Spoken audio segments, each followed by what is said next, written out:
Cody Rhodes destroys Randy Orton and things have gotten serious between CM Punk and Kevin Owens. So let's take a look at what happened on Friday SmackDown. And don't forget to like, share and subscribe. And let's start the video.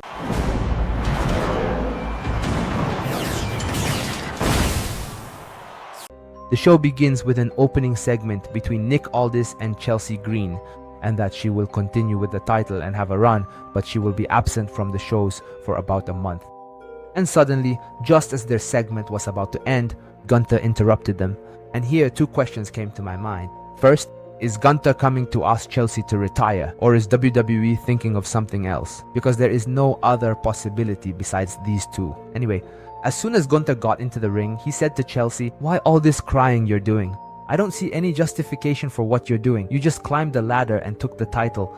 As for me, I only played 2 matches to compete for the title, and in the end, I didn't compete for anything at all. I made this man in front of you submit in front of his family and children, and instead of adding me to the #1 contenders match, he put me with Kevin Owens." So Nick Aldis said to him, wait, you talk too much, and I've been quiet about you for a while. I want you to understand one thing.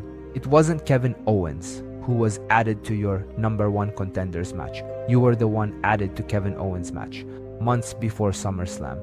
I was trying to reach out to Kevin Owens so he would return to the company, and he was originally going to participate in this match anyway before you.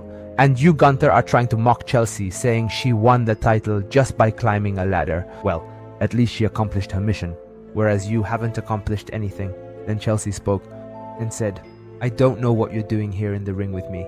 I have a title. What do you have?"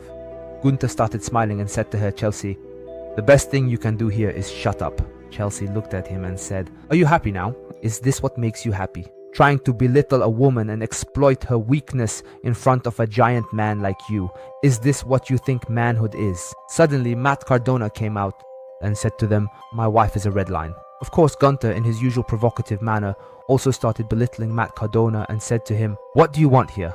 Why did you leave the buffet backstage and come here to defend your wife? You know that I can insult your wife however I want, even if you are standing right there with her, and you wouldn't be able to say a single word. You are like a dog walking behind its owner." Chelsea said to Matt, "Leave it, forget about this arrogant guy, and let's go." But Matt Cardona suddenly turned around like a lion and delivered a knockout blow to Gunther that made him fall immediately, and he knocked him out of the ring. Anyway, Gunther turned to Nick Aldis and said to him, "You need to solve this problem right now." So Nick Aldis set up a match between them, a match that was titled "Insulting Matt Cardona in a Humiliating Way." I don't have a higher description than this. He beat him severely and started provoking his wife even more, the world champion, in an inappropriate way. The match ended with 2 power bombs and a strong submission from Gunther, and Matt Cardona, of course, tapped out in seconds and didn't even put up a fight, as if to say, "I don't have time to fight back." In my opinion, this match and segment weren't even necessary from the company, just a little bit of laughter to make the audience laugh.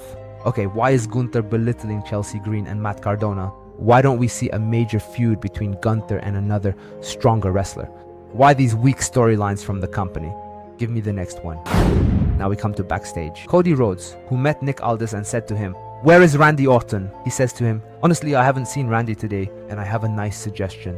Since the Saturday night main event will be held in Atlanta, Georgia, what do you think if we set the main event to be a match between you and Randy Orton? And I can talk to Randy Orton about this matter." Cody Rhodes agreed immediately and said to him, "That's an excellent idea. I'm with you. Talk to him." Sami Zayn was listening to them and said, Yeah. You have to give him a chance every time. You have to give him what he wants. All Cody has to do is say what he wants. And you just set the time, date, and place for him.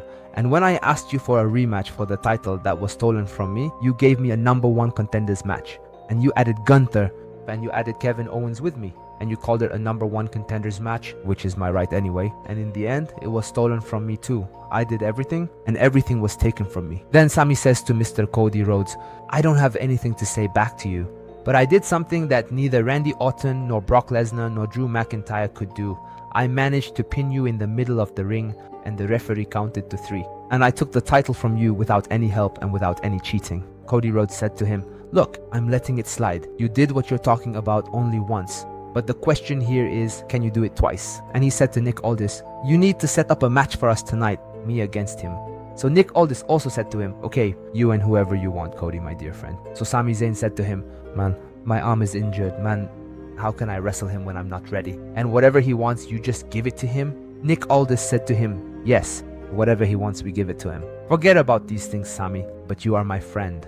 If you can manage to beat Cody while your arm is injured, I will make you compete for the undisputed champion title, whether it's CM Punk who wins or Kevin Owens who wins. I mean, even when Sami Zayn asks for a title rematch, we have to give him something substantial. A number one contender match has to have some trouble. Something unexpected has to happen. The number one contender match against Finn Balor, bringing Gunther and Kevin Owens for him.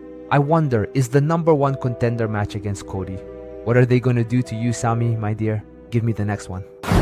We start the match for the United States Champion title between the champion Baron Corbin. Kid, change this style. Enough. Change this style. This title doesn't suit the look you're trying to pull off. Do you think you're The Rock or something? Anyway, the match started. Beautiful, fast harmony, controlled by Corbin in the beginning. Control and power in the beginning.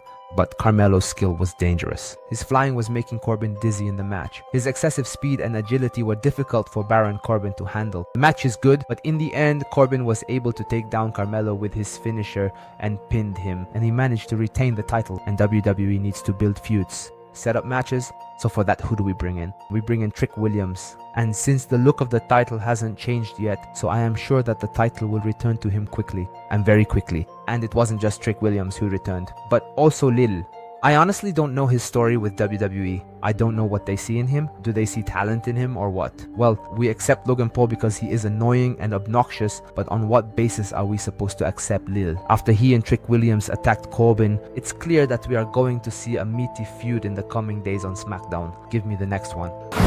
After the entry of the Destroyer Kevin Owens, that's what I call him, the Destroyer, what I was waiting for happens, and I've been waiting for it for a while, the entry of CM Punk. Now the suffering begins, and we'll dig up all the old memories and feuds from even before WWE. To start, Kevin Owens is sitting in the corner and looking at CM Punk. CM Punk started speaking and said, "Kevin, there are many things inside me. I know you are not a coward. How about you let out everything in your heart right now and tell me? Try to make the most of the situation, Kevin. Try to make the most of this beautiful crowd being here. Try to let out all the resentment you have inside towards me." Kevin got angry and said, "Punk, you are mistreating my friends." And that's first. So CM Punk said to him, "Who exactly are you referring to?" Kevin Owens replied, "They are just 3 friends whom you mistreated." CM Punk said to him, Okay, 3 friends. I am not interested in those 3 friends, but what I am sure of is that they are 3 loser friends. Surely Sami, surely Koji. So who is the 3rd one, Kevin? Who is the 3rd one? Who is the 3rd one? Surely Finn Balor. Kevin Owens said to him, "Look, I don't even like you.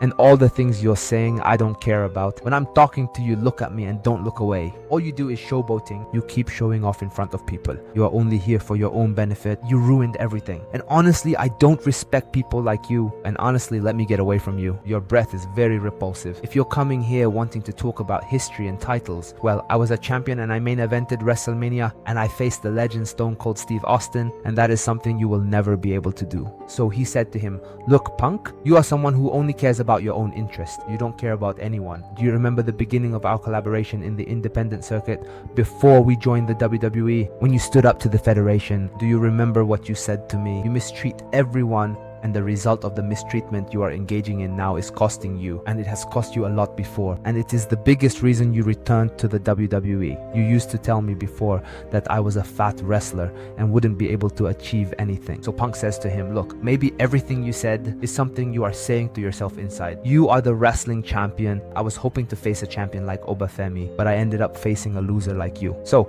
obviously Punk is belittling Kevin Owens and insulting him, telling him you aren't even a champion and you aren't even close to the level of the greats to be in the same ring with me. He told him you couldn't withstand the spear from Goldberg in 2016 and he took the title from you. And of course, we haven't seen Kevin Owens win any title since that year until now. Then Kevin Owens also mentioned CM Punk and told him you also couldn't withstand the spear move from Roman Reigns. So it's clear that WWE is now working on a very strong storyline and a rivalry that will be one of the immortal rivalries in my opinion. Let's wait for the coming days. Give me the next one.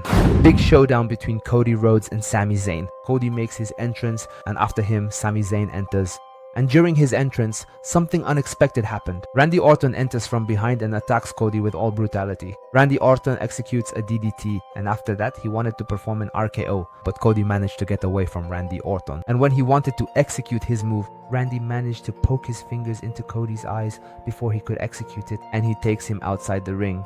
And it ended up next to the audience. Cody responds to Randy with a drink, and the problem escalated. It escalated a lot, with hitting and pulling, to the point that Randy even hit the cameraman. And Randy wanted to hit Cody in the head with a chair, but Cody kicks it away from him. Then Cody took Randy down, and that was it. He was about to hit him, and suddenly Triple H. What have you done, Triple H? What have you done? What am I supposed to tell my followers now? Did he hit him or not? That's it. He was about to give it to him and end the whole thing. Anyway, I tried to find out exactly what happened, and I concluded that Cody didn't hit him with the chair. He just gave him a light hit with his hand, and the referees were able to pull Randy Orton away afterwards and get him out. And poor Sami Zayn was left in shock, and the match he was supposed to participate in, despite the injury, was cancelled because of what happened.